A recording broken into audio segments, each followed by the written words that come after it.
नमस्कार, आप सबका स्वागत है आपके अपने चैनल बिहार की खबर में। आज हम बात करने वाले हैं बिहार की सबसे बड़ी खबर की। लेकिन वीडियो को शुरू करने से पहले आपसे एक छोटी सी अनुरोध है, अगर आपने इस चैनल को सब्सक्राइब नहीं किया है तो जल्दी से कर दीजिए प्लीज, क्योंकि बिहार की सबसे बड़ी खबरें सबसे पहले आपके पास। नीतीश सरकार ने दे दी एक और बड़ी खुशखबरी, बिहार के हर जिले में खुलेगा मॉडल बीएड कॉलेज। राज्य के हर जिले में एक सरकारी मॉडल बीएड कॉलेज की स्थापना होगी। इसके लिए शिक्षा विभाग द्वारा राष्ट्रीय अध्यापक शिक्षा परिषद के निर्देश के आलोक में प्रस्ताव तैयार किया गया है। इसके मुकाबले मॉडल बीएड कॉलेज में 120 सीट होंगी। छात्र छात्राओं को आवासीय सुविधाएं भी मिलेंगी। साथ ही पहले से संचालित सरकारी बीएड कॉलेज में अब से बीएड के साथ साथ बीए, बीकॉम, बीएससी जैसे अन्य सुविधाएं भी मौजूद कराई जाएंगी।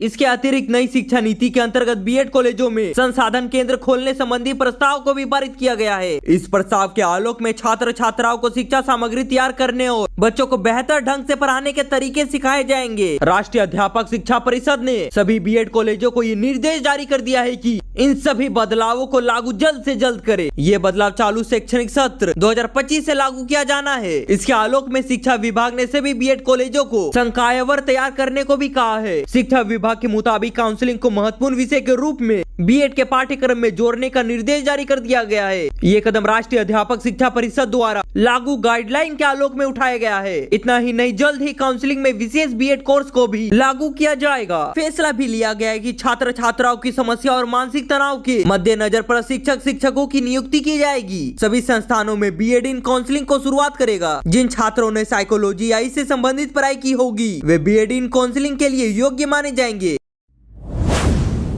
दुनिया भर में कोरोना वायरस को लेकर एक बड़ी अपडेट सामने आ रही है। दुनिया को फिर से डराने लगा है कोरोना। भारत में भी तेजी से बढ़ रहे हैं सारे मामले। भारत सरकार तो पूरे अलर्ट में है। दुनिया भर में एक बार फिर से कोरोना वायरस के मामले में तेजी देखी जा रही है, जिससे वैश्विक चिंता बढ़ने लगी है। विशेष रूप से हांगकांग और सिंगापुर जैसे एशियाई देश में कोविड-19 के मामले तेजी से बढ़ रहे हैं। अकेले मई के महीने में सिंगापुर में 14,000 से अधिक एक्टिव केस सामने आ चुके हैं। भारत में भी कुछ राज्यों में कोरोना के मामले फिर से सामने आए हैं। हालांकि अभी स्थिति पूरी तरह से नियंत्रण में है। स्वास्थ्य मंत्रालय ने यह स्पष्ट किया है कि भारत में कोविड-19 के सभी मामले हल्के फुल्के हैं और अधिकांश संक्रमितों को अस्पताल में भर्ती करने की भी आवश्यकता नहीं पड़ी है। फिर भी स्वास्थ्य विभाग की ओर से स्थिति की समीक्षा के लिए बैठक आयोजित की गई थी, जिसमें सभी संबंधित अधिकारियों ने भाग लिया है। राज्यवार कोरोना स्थिति: केरल में 69 एक्टिव केस, महाराष्ट्र में 44 एक्टिव केस, मुंबई में 2 मरीजों की भी हो गई मौत, तमिलनाडु में 34 एक्टिव केस, कर्नाटका में 8, गुजरात में 6, दिल्ली में 3, हरियाणा, राजस्थान, सिक्किम में 1-1 एक्टिव केस। कुल भारत में एक्टिव केस की संख्या 257 जताई जा रही है। केरल, महाराष्ट्र और तमिलनाडु जैसे राज्य में कोरोना के सबसे अधिक केस सामने आए हैं, जिससे राज्य सरकार पूरी तरह से सतर्क हो गई है। साथ ही कर्नाटक, गुजरात और दिल्ली जैसे अन्य राज्यों में भी कोरोना की हल्की हल्की वापसी दर्ज की जा रही है। स्वास्थ्य मंत्रालय के अनुसार कोरोना की स्थिति अभी पूरी तरह से नियंत्रण में है और विभाग किसी भी आपात स्थिति से निपटने के लिए पूरी तरह से तैयार है। भारत में जो भी मामले सामने आए हैं वे तो पूरी तरह से हल्के फुल्के हैं और घबराने की कोई भी बात सामने नहीं आ रही है।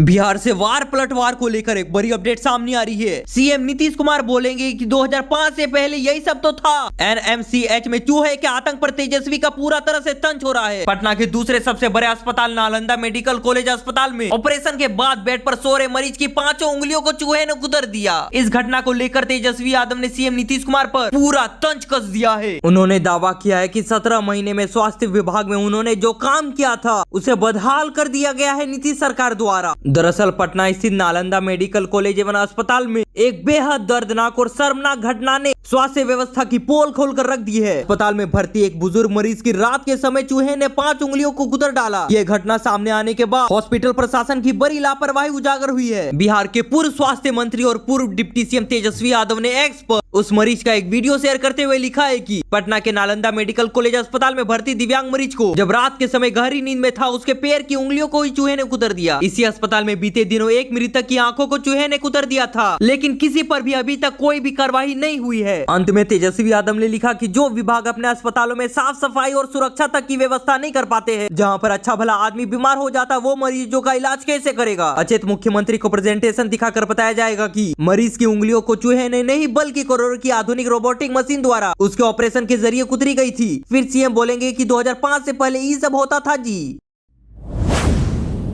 बिहार से और एक बड़ी अपडेट सामने आ रही है। बिहार के 6 आईपीएस अधिकारियों का हुआ तबादला, सरकार ने जारी कर दिया है अधिसूचना। देखिए पूरी लिस्ट। बिहार में आगामी विधानसभा चुनाव को देखते हुए एक बार फिर से तबादला का दौर शुरू हो गया है। चुनाव को देखते हुए सरकार ने एक तरफ जहां 12 आईएएस अधिकारियों समेत बिहार प्रशासनिक सेवा के 36 अधिकारियों का तबादला कर दिया था, तो वहीं सरकार ने अब 6 आईपीएस अधिकारियों का भी ट्रांसफर कर दिया है। सरकार ने तबादले की अधिसूचना जारी कर दी है। आपको बताते चले कि बिहार सरकार ने भारतीय पुलिस सेवा के 2012 बैच के आईपीएस अधिकारी जो आर्थिक अपराध इकाई के एसपी के पद पर पटना में तैनात थे, उन्हें राज्य अपराध अभिलेख ब्यूरो का एसपी तक बना दिया गया है। वहीं भारतीय पुलिस सेवा के 2012 बैच के अधिकारी राकेश कुमार सिन्हा को निगरानी अन्वेषण ब्यूरो का एसपी बनाया गया है। राकेश कुमार सिन्हा पहले लोकायुक्त कार्यालय पटना में एसपी के पद पर तैनात थे। वहीं राज्य अपराध अभिलेख ब्यूरो पटना के एसपी पंकज कुमार को आर्थिक अपराध इकाई पटना जिला का एसपी बना दिया गया है। पंकज कुमार भारतीय पुलिस सेवा के 2013 बैच के अधिकारी है, जबकि भारतीय पुलिस सेवा 2026 बैच के अधिकारी आनंद कुमार राय को महासहायक महानिरीक्षक के रूप में चयनित किया गया है।